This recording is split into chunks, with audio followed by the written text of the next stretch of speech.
Palavra do Senhor no Salmo 121. Salmo 121. O título da mensagem de hoje nasce desse salmo. A mensagem de hoje tem por título: O meu socorro vem do Senhor. Enquanto você abre a sua Bíblia, eu quero fazer um convite a você. É um convite simples, você vai entender.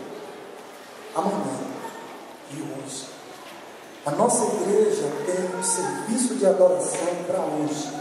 Hoje à tarde, às 17 horas e 30 minutos, 5h30, é isso? Às 5h30 da tarde, nós temos um culto na nossa igreja. É um culto interativo, participativo, e você é nosso convidado. Você é intimado para encerrar o sábado em comunhão. O culto da tarde, o culto JA, como a gente chama, é o culto dos jovens, para o nosso amigo que nos visita e não conhece esse monte de sigla, né? JA, é o culto dos jovens adventistas. Esse culto, ele é o culto que divide a semana. É um culto especial. Não deixe de vir a esse culto. A gente agradece ao Senhor por uma semana que se foi e nos colocamos nas mãos do Senhor acerca de uma semana que está vindo. Todos estão convidados. Amanhã nós estamos continuando.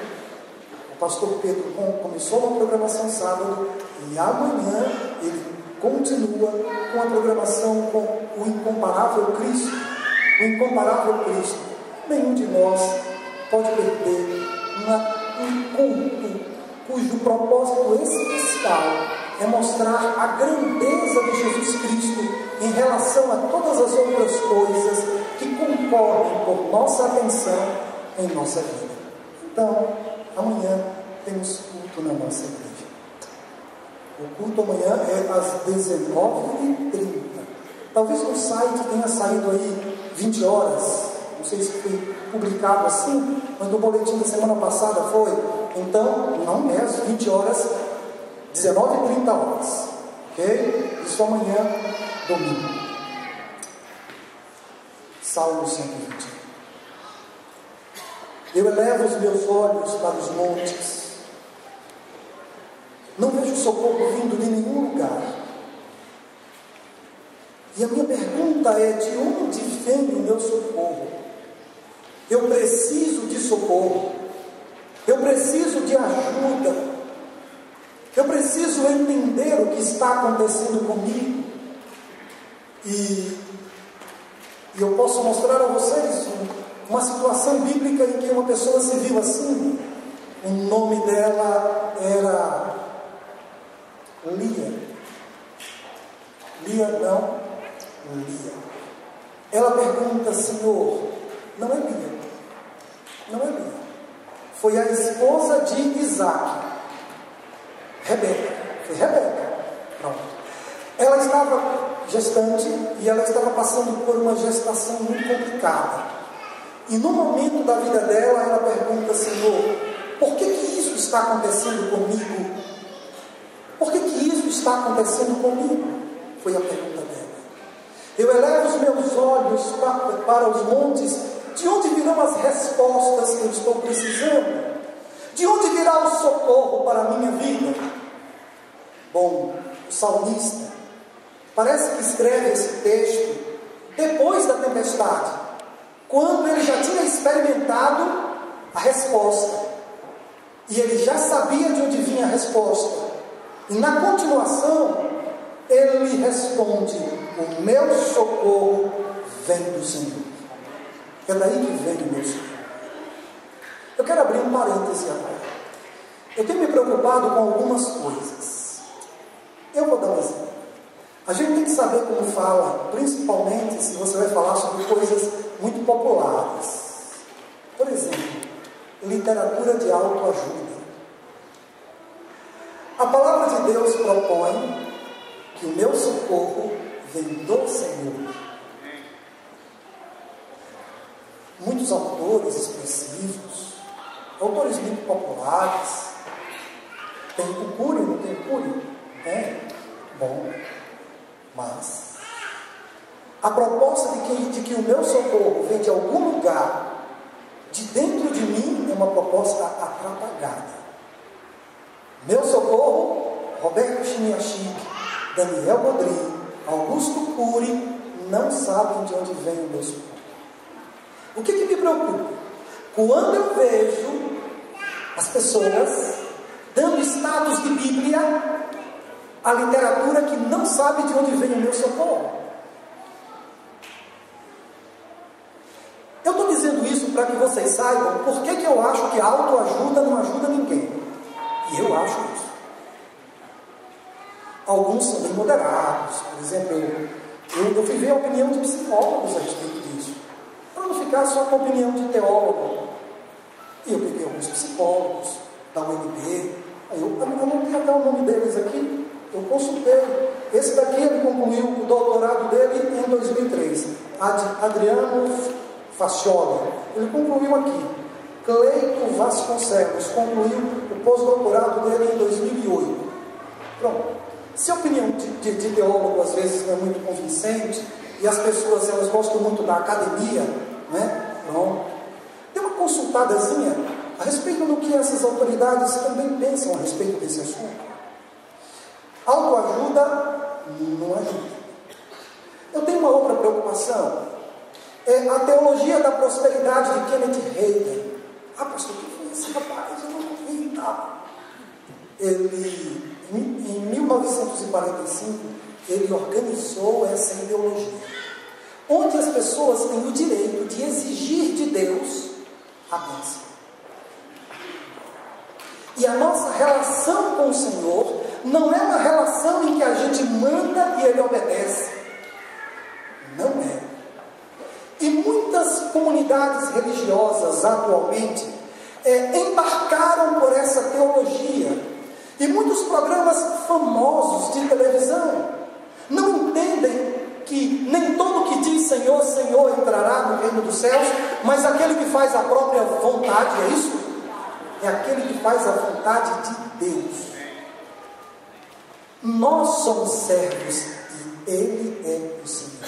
Portanto, querido amigo que está conosco nesta manhã, que nos visita nessa manhã, eu precisava abrir um parêntese, para que, de repente, por algum motivo, você não pensasse que é semelhante literatura de autoajuda com a Bíblia. Não é. A Bíblia não é literatura. Venha, ela quer dar uma opinião. A Bíblia não é literatura de autoajuda. Não é. A Bíblia é literatura de Cristo ajuda. Assim é a Bíblia. E pelo amor de Deus, cuidado com a autoridade que a gente dá a esses livrinhos. E eu estou dizendo isso porque recentemente uma pessoa me procurou e disse: pastor, o que o senhor acha? E eu vi a pessoa tão animada. Eu olhei assim, pelo título eu já, né? E o credo que a pessoa dava àquela literatura, ela não tem a força da palavra de Deus. Bom, você é psicóloga, né? E ela levantou a pessoa: eu quero dar minha opinião. Pode ir. É o seguinte, um detalhe. O povo inglês é um povo muito orgulhoso. É o único idioma que eu saiba escreve o eu com maiúsculo, só para vocês terem noção.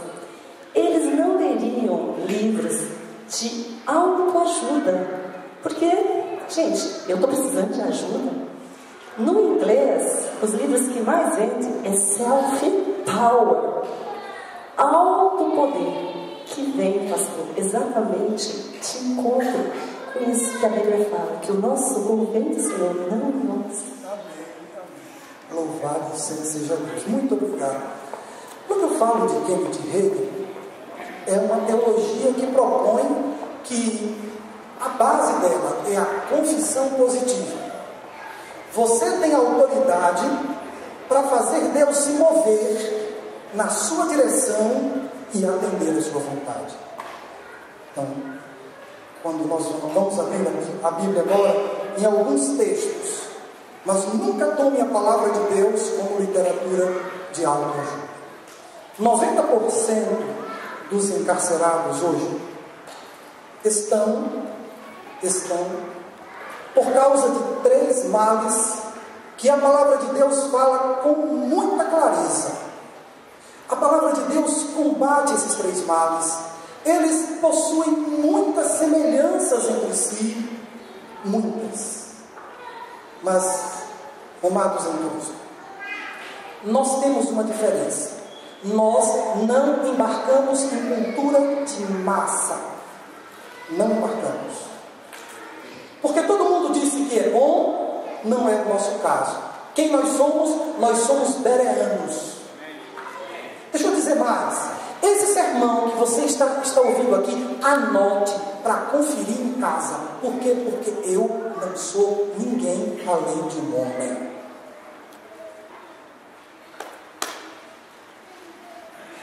Tudo precisa ser examinado. O mundo está em confusão e está perdido, porque todo mundo está comendo não, todo mundo está engolindo informação. E estão construindo a vida em cima da mídia. Estão construindo a vida em cima de literatura de autoajuda, em cima de teologia que não corresponde ao princípio bíblico. Então, o que eu estou dizendo aqui, anote, eu não leio nenhum livro, até os livros dos meus professores, sem grifar. Eu grifo, e de vez em quando eu me encontro com eles, e a conversa é direitinha. Eu não entendi o que o Senhor quis dizer com isso aqui. Querido amigo que nos visita hoje, você está em um local que tem um culto racional. Nós louvamos ao Senhor com alegria, mas nós pensamos. Então, 90%, creio, dos encarcerados estão por causa deste assunto aqui: ciúme, inveja, cobiça. Há 3 semanas atrás, uma garota, que já não é mais garota, não era mais, mãe de 2 filhos, ela foi assassinada. Um crime passional. Ela trabalhou comigo, Aracaju. Isso tocou muito forte no meu coração. Eu comecei a procurar descobrir se de fato os crimes passionais estariam aumentando.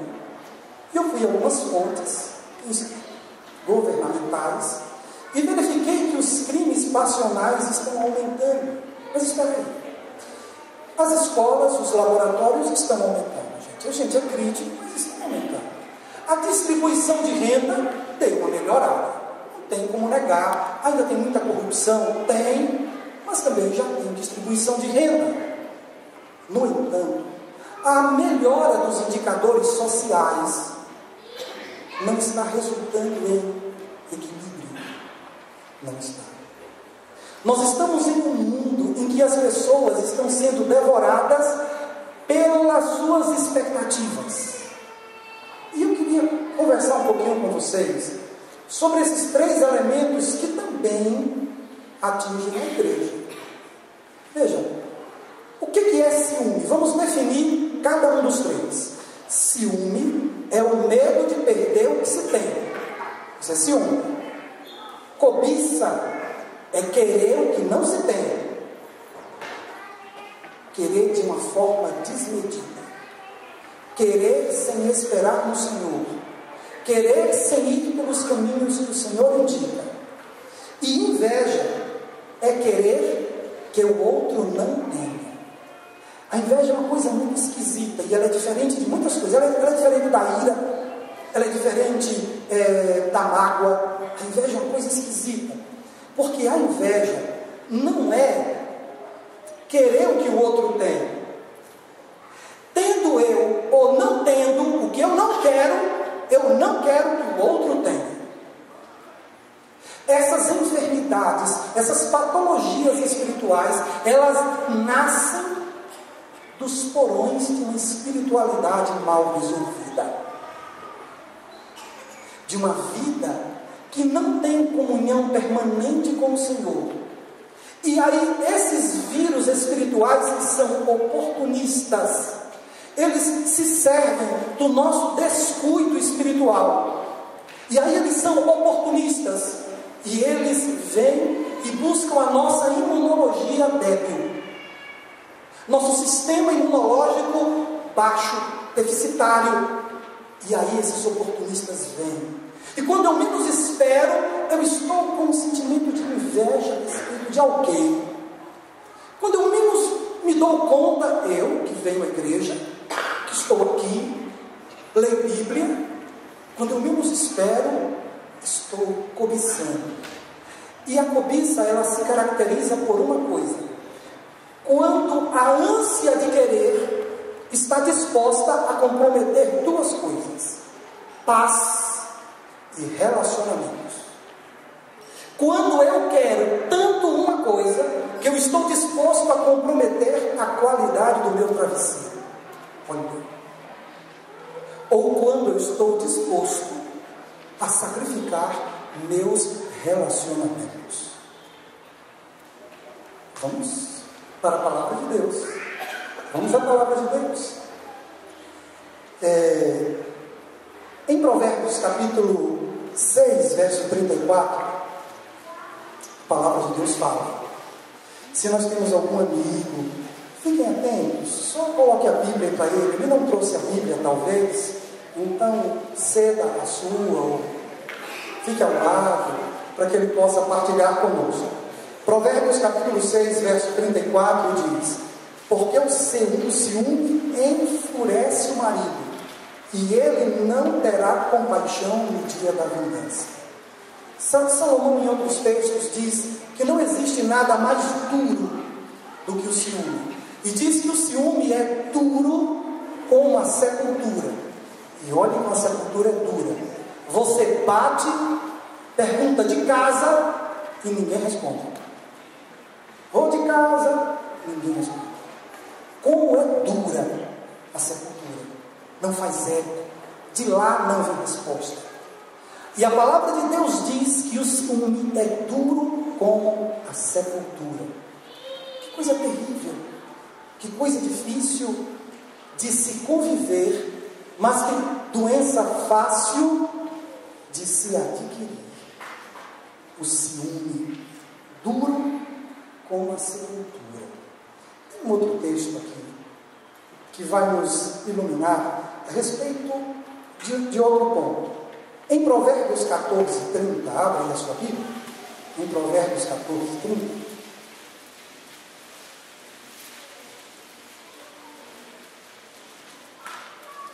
O coração tranquilo é a vida do corpo. A inveja, porém, apodrece os ossos. O texto falou muito. Vamos para o culto. Provérbios 21, 26.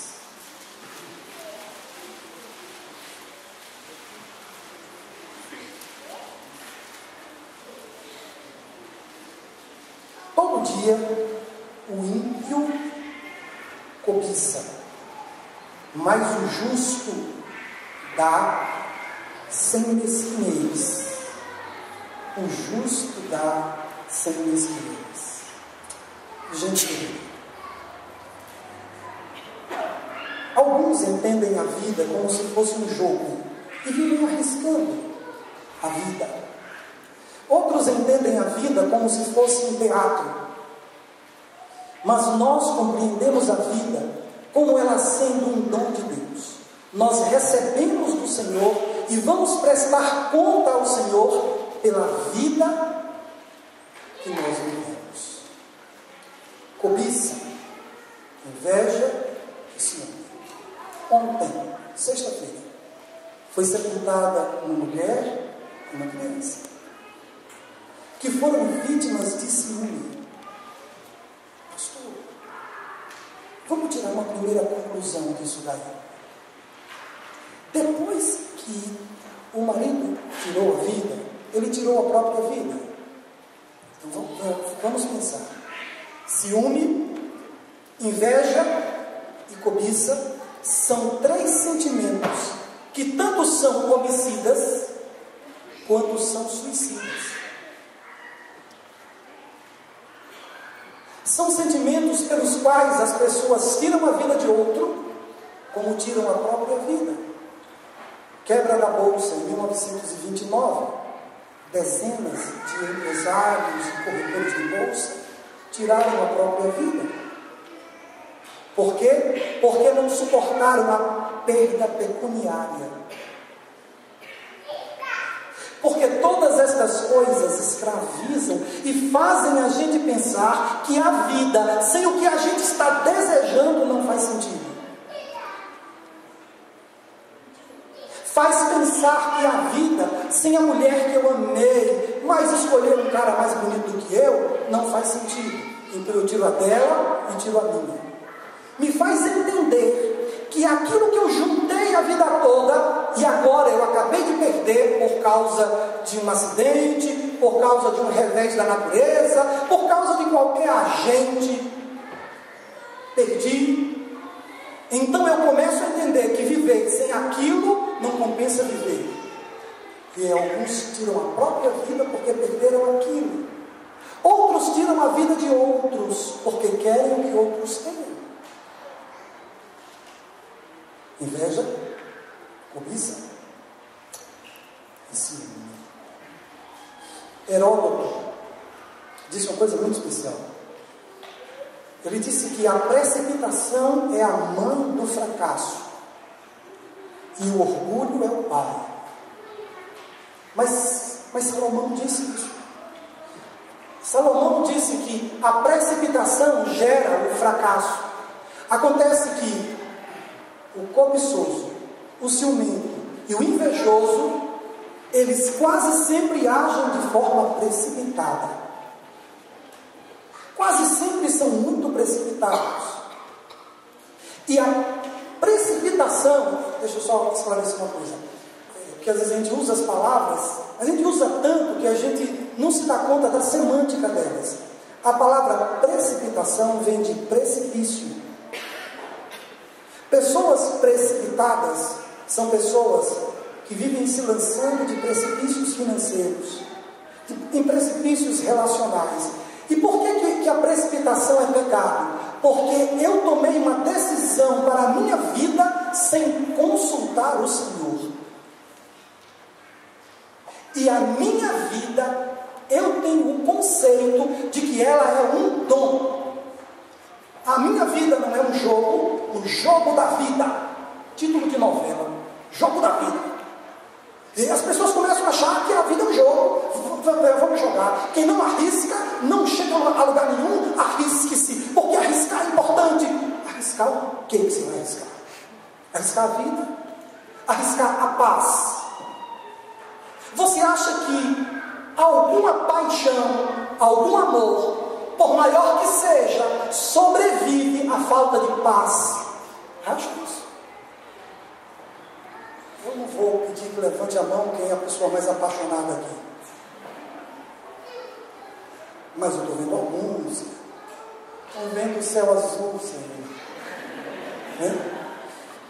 Mas com toda essa paixão que você tem na sua alma, essa paixão não resiste um ano à falta de paz. Então a vida não é um jogo. Você não pode arriscar o que não é seu. Apostar a vida na roleta desse mundo é empenhar o que não é minha propriedade. O nosso problema é que muitos de nós sabemos, mas não assimilamos, não interiorizamos a realidade de que nossa vida é um dom. E eu não posso fazer com minha vida o que me dá na telha, nem o que outros sugerem. A minha vida tem que ser guiada pelo assim disse o Senhor. Quem tem esse conceito de vida, evita uma coisa que para o Senhor é grave, que é a precipitação. Outro detalhe a respeito desses 3 pecados, que é a cobiça, a inveja e o ciúme, é que eles são pecados relacionados à posse. Posse. O outro é meu. E se eu perder a posse, aí o ciúme se apossa de mim. A inveja, eu quero que o outro não tenha, relacionado à posse também. E a cobiça, eu quero ter. Custe o que custar, eu quero ter. Outro detalhe que ligam esses 3 pecados. Outro detalhe é que esses 3 pecados não têm limites. Não tem limites, nenhum dos 3. Tente se relacionar, não tente, é um inferno, com uma pessoa ciumenta. Você explica, aí você explica. Quando se acaba a explicação, a pessoa quer a explicação da explicação. Aí você acabou de dar a explicação da explicação. E aí, a outra pessoa está sendo devorada, comida. E aí, ela quer o detalhe do detalhe da explicação. E essa coisa, ela não tem fim. É um poço sem fundo. E a cobiça? A cobiça também não tem, assim, chega. Já tenho tudo o que queria. O cobiçoso não sabe o que é o dia da abastança. O cobiçoso é sempre um miserável. O que ele tem não vale nada se comparado com o que ele está desejando. Eu já dei a dica sobre qual será a solução dos 3, pelo menos da cobiça eu já dei a dica, que é agradecer ao Senhor por tudo que o Senhor já nos tem dado. É o remédio para a cobiça. Para os outros 2 eu só digo no fim. Quando a gente pensa no cobiçoso, aí uma vez perguntaram a Rockefeller, quanto é que um homem precisa para ficar satisfeito? Aí Rockefeller pensou e disse, um pouquinho mais. Não tem limite. E a inveja? A inveja não é a mesma coisa, tá? Mas eu tenho que dar um exemplo para que vocês mais ou menos tenham uma ideia. Você sabe aquele prazer que você tem quando o time que você não gosta perde?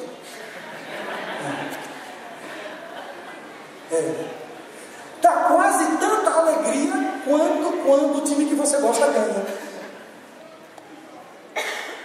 E às vezes, o prazer em ver a derrota de outro é maior do que o prazer em ver a própria vitória. E é interessante que a inveja é não gostar do outro porque o outro é educado, porque o outro é simpático, porque o outro é esforçado. É não gostar do outro porque o outro é bom. Olha, quem que sente isso? Quem que sente isso? Satanás. Aí quando Cristo disse, vós tendes por pai o diabo, ele disse por quê? Porque há identidade filiatória. Filiação, identificação. Entende? Mas tem mais uma semelhança entre eles 3. Além dos 3 não terem limites, e eles 3, eles vêm dos poris da alma. Observe, são diferentes da ira. A ira explode, de para fora, né? É para fora. A ira, o irado explode. Mas o invejoso não. Ele fica se comendo. O cobiçoso, ele fica aqui só, esperando a hora do bote. Esses três males, a gente não consegue ver à primeira vista. É como câncer. Se não tiver periodicamente fazendo checklist, para que outro veja, para que o exame mostre, porque eu não estou sentindo nada. Por exemplo, agora eu estou bem, mas eu sei lá, eu preciso ir ao médico, eu vou lá ver como é que eu estou. Porque quando a gente descobre, já vai longe esse negócio. Esses 3 males são assim. eles habitam, eles nascem, eles são fabricados no porão da alma. E a nossa necessidade de estar continuamente ao lado do Senhor é para não permitirmos que os eufemismos amaciem o impacto da realidade. O que é um eufemismo, pastor? É uma expressão que serve para diminuir a força do meu pecado. Exemplo, eu estou com inveja, por exemplo. Aí eu digo, não, o que eu estou sentindo não é inveja. É assim, eu estou preocupado porque fulano, entende o preocupado? Estou preocupado. Não é inveja, sabe? É preocupação. Essas coisas, a gente precisa ter muito cuidado. Por quê? Porque a nossa mente, ela confecciona mecanismos para nos defender da realidade que nós não queremos encarar. E a comunhão com o Senhor nos dá a certeza e o conforto de que se nós aparecermos nus, despidos de nossas máscaras, diante do Senhor, não seremos rejeitados. Não seremos. Nós seremos aceitos pelo Senhor, mesmo que as coisas mais terríveis habitem em meu coração. Diante do Senhor, Ele não me rejeita, porque aquele que vier a mim, de modo nenhum o lançarei fora. Amém. Ninguém fica limpo para ir a Deus, meu amigo querido, que nos visita hoje. Nós vamos ao Senhor para Ele nos limpar. Não é com autoajuda, eu vou me autolimpante, eu sou fogo. Autolimpante. Não é isso. É o Senhor que me purifica de todo pecado. O Senhor. Esses 3 males, eu disse, são homicidas. E são 3 males inacreditáveis em outro aspecto. São 5 aspectos. Outro aspecto. Esses males, preste bem atenção, que eu vou ter dificuldade para explicar isso, viu? Deixa eu arrumar as ideias. Esses males são os únicos males que alguém pratica contra a gente e que são capazes de deixar a pessoa que está sofrendo, em algum momento, talvez no início, envaidecido. Pastor? Sim. Tem gente que se sente assim, importante, porque a esposa está com ciúme, a namorada está com ciúme, se sente assim. Ou mulheres que se sentem, ele gosta de mim. Ciúme não é amor, mesmo que a autoajuda tente puxar um viés positivo para isso. Mas a palavra de Deus diz que o Senhor é zeloso. Zelo é diferente de ciúme. Absolutamente diferente. A palavra de Deus diz que o amor não arde em ciúme. Então, além de duro, porque é duro como a sepultura, ele também tem sabor, é ardido. É dito ainda em Provérbios que o ciúme ele que a inveja ela é amarga. Essas coisas têm sabor, sabe? Mas observe. A pessoa que é invejada, alguns até se sentem lisonjeados porque tem alguém que queria estar no meu lugar. Que pecado estranho. O pecado que o outro peca contra mim e eu me sinto promovido. Coisa esquisita do diabo dele. Eu nunca vi na minha vida inteira, eu nunca imaginei 3 pecados tão bem calculados pelo inferno. Calculado, medido, de trena. O impacto, o feedback deles, tudo. Aquela pessoa que estaciona o carrão bonitão e se sente às vezes assim, um pouquinho bem, vamos colocar assim, um pouquinho bem, porque tem alguém que está cobiçando. Estão cobiçando. Estão querendo o que eu tenho. Sabe, nem é isso, o que eu tenho é bom. Eu não preciso do pecado dos outros para descobrir que o que eu tenho é bom. Gente que precisa marido ou da esposa para se sentir amado, não sabe o que é amor. Não sabe o que é amor. Porque Deus não precisa do pecado para mostrar que o bem é bom. E essa sociedade entre o bem e o mal não vem do céu. Esse consórcio, essa negociata, esse acordo, não vem do céu. Hoje, o Senhor Deus quer nos elevar a um nível de espiritualidade que se resuma em uma palavra: discernimento. Porque senão nós seremos guias cegos, aplaudindo e até desejando coisas do inferno. Palavras duras? Não.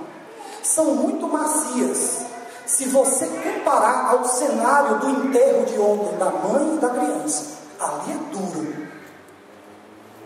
Dizer que o ciúme vem do inferno, isso é moleza, pastor, que palavras duras. Você devia ter ido ao funeral de ontem. Você ia ver o que é uma coisa dura, difícil, amarga. Mas esse tal do politicamente correto, onde nos reunimos para palavras que podem ter duplo entendimento, e aqui não pode ficar dúvidas. Não pode. Por quê? Porque é a minha e a sua alma que está sendo disputada. E para nós a vida não é um jogo.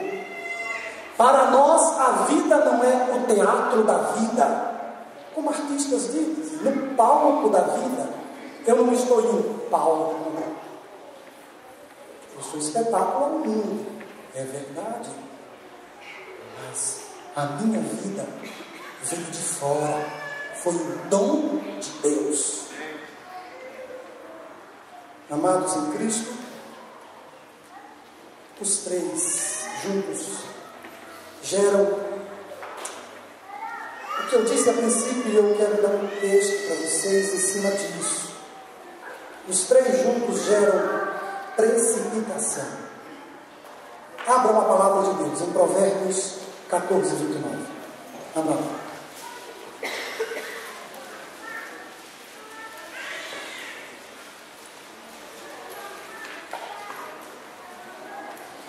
Quem demora a irritar-se é grande em entendimento, mas o precipitado exalta a loucura. E eu queria só separar um minutinho para essa característica dos três. Eu já mencionei antes. Essas três situações, esses três males, eles têm a vocação de suscitar a precipitação. A precipitação. E para a palavra de Deus, precipitação é pecado. Abra a Bíblia em 19:2 de Provérbios. Provérbios 19:2.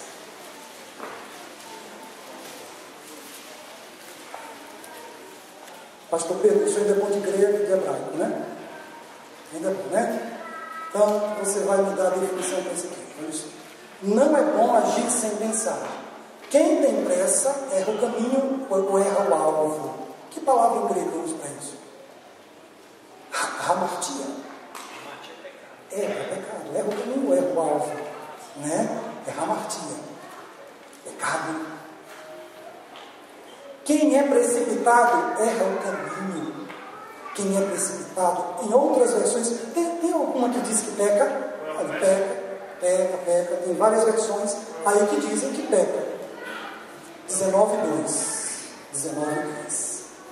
Precipitação é pecado. Por que precipitação é pecado, pastor? Eu sou tão impulsivo. Ô pastor, na classificação dos temperamentos, eu sou sanguíneo. E eu sou precipitado porque eu sou vítima da genética. Oh meu Jesus Cristo, me socorra. Irmãos, vítima da genética. Por isso peca. Precipitação é pecado, porque é um atestado claro de que eu tratei a minha vida como se fosse minha. Não fiz consulta ao Senhor antes de mudar de casa, antes de comprar um carro, antes de dizer sim para o namorado, antes. Eu não fiz consulta ao Senhor, mas quem entende que a vida é um dom, entende que veio de fora, que é uma dádiva, entende que não é seu, entende que vai ter que prestar contas e vive consultando antes de decidir. Então, a mensagem de hoje tem o propósito de mandar todo mundo de volta para o entra no teu quarto e fecha a tua porta. O objetivo é esse. Pelo amor de Deus, entre no seu quarto e feche a tua porta. Ore ao teu pai. E o teu pai que te vê, o teu pai que te escuta, ele vai te responder. E eu duvido que uma mulher aqui vá a uma festa. Eu vou dar um exemplo bem daqueles, bem simples. Vá a uma festa, abra o guarda-roupa e pergunte: Senhor, se o Senhor estivesse no meu lugar, indo a essa festa fisicamente, como eu estou indo, qual dessas roupas o Senhor usaria? Eu duvido que você fique sem resposta. Eu duvido. Não tem que fique. Quer ver? Pergunte ao Senhor. E Ele responderá ao teu entendimento. E todo mundo aqui entenderá que o Senhor vive. Que o Senhor reina. Assim é. Vivo não mais eu, mas Cristo vive em mim. E a vida que eu agora vivo-a na fé no Filho de Deus, que me amou. E de uma maneira tão extraordinária se entregou por mim. Canta minha alma, canta ao Senhor. Vamos louvar ao Senhor, vamos nos despedir com este louvor ao Senhor. Canta minha alma. Eu quero que minha alma exalte o nome de Jesus Cristo. Que minha alma seja dele, para ele, com ele, por ele e finalmente na volta dele, para ele.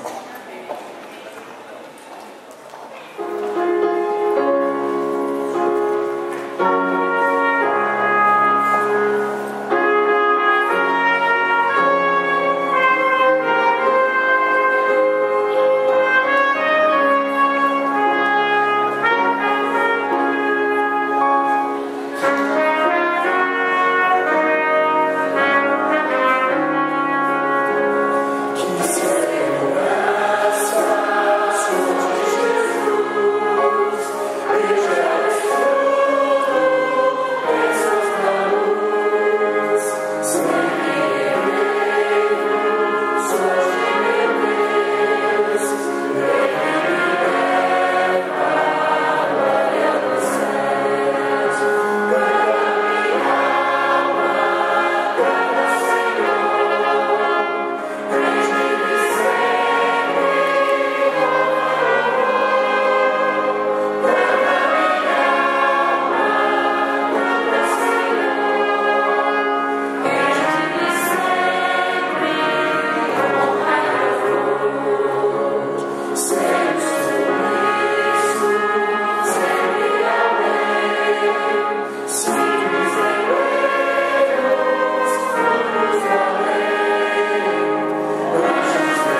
pergunta a vocês. Os pesquisadores numa universidade em Michigan fizeram uma pesquisa sobre o ciúme. E eles começaram a mostrar várias fotos. E havia umas fotos de pessoas com uma estética atraente e pessoas de estética comum, convencional. Eles ficaram observando e perceberam a duração do olhar das pessoas. E descobriram que os solteiros, quem é solteiro, você é solteira, você é solteira, você já está casada, está com namorado, pronto, você é solteiro. Eles descobriram que os solteiros olhavam mais para as fotos da estética mais assim, atraente. Obrigado pela palavra. Atraente. Aí na plateia, no auditório, entre os pesquisados, haviam pessoas casadas também. E eles perceberam que o olhar dos casados para as pessoas de estética mais, e das casadas, casados e casadas, durava ainda mais que o dos solteiros. E eles chegaram a uma conclusão. Entenderam que aquelas pessoas viam nas pessoas de estética atraente uma ameaça, enquanto as outras, solteiras como vocês, viam uma atração. Especialmente, nesse caso, quando era do sexo oposto. Deu para entender? As pessoas se demoravam mais quando as pessoas, os casados, quando as pessoas do mesmo sexo e de uma estética, elas se demoravam mais, mas do mesmo sexo, porque era uma ameaça. O que eu quero dizer com isso? Não tenha medo. Não tenha medo de perder o que você tem. Não tenha medo de perder quem você tem. Nem o que, nem o que. O que eu faço, pastor? Confia no Senhor. É isso que você faz. Medo está em João, em 1 João. É um atestado de que o amor está fora. Porque quando o amor chega, o amor lança fora o medo.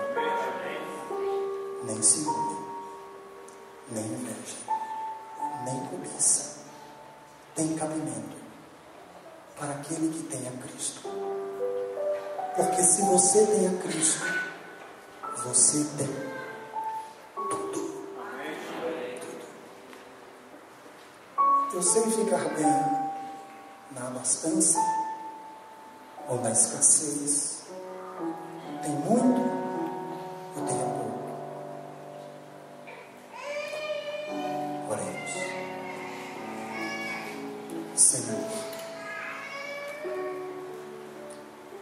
sem vida espiritual, esses três males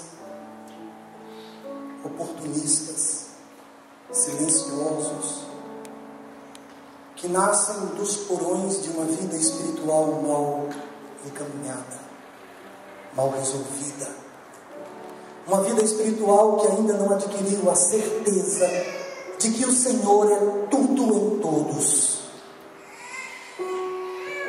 de que quem tem a Cristo tem tudo o que precisa, Senhor. Ó Deus bendito, leva-nos de volta ao quarto, nos ensina a trancar a porta, Senhor, para ficarmos a sós contigo, conversa aberta, alma despida, sem máscaras, como ficamos em sociedade, sem máscaras, Senhor. Precisamos de comunhão, precisamos de intimidade contigo, ou essas enfermidades espirituais oportunistas vão se apossar de nós devido à imunologia baixa. Tem compaixão da gente, Senhor. Perdoa as nossas faltas. Esses males não são um problema, Senhor. Esses males não significam nada. O que significa mesmo é estarmos longe de Ti. Porque perto de Ti, esses males não têm força, não têm poder, não encontram espaço, são expulsos do coração. E o medo de perder a pessoa amada, que gera o ciúme, Senhor, vai desaparecer. O medo de ser desprestigiado por não ter coisas e que gera a cobiça, não vai ter sentido para quem tem a Ti, Senhor. A inveja, Pai, que é querer que o outro não seja feliz, ó Senhor, não fará sentido, porque em Ti e contigo aprenderemos a nos alegrar com os que se alegram. Louvado seja o Teu nome, porque Tu estás presente aqui. Olha para cada amigo que veio a este santuário, a Tua casa, Senhor, e leva em paz esse amigo. Cuida dessa pessoa que veio hoje aqui pela primeira vez, Senhor. Eu sei que o Senhor a ama, que o Senhor ama esse filho que está aqui. Cuida dessas vidas, Senhor. Quanto a nós outros, ó Pai, que o Senhor já foi convidado há tanto tempo a tocar a vida, ó Deus, renova a nossa fé. Finalmente, Senhor, derrama o Teu Espírito sobre cada um de nós, em nome de Jesus. Amém, Senhor. Amém.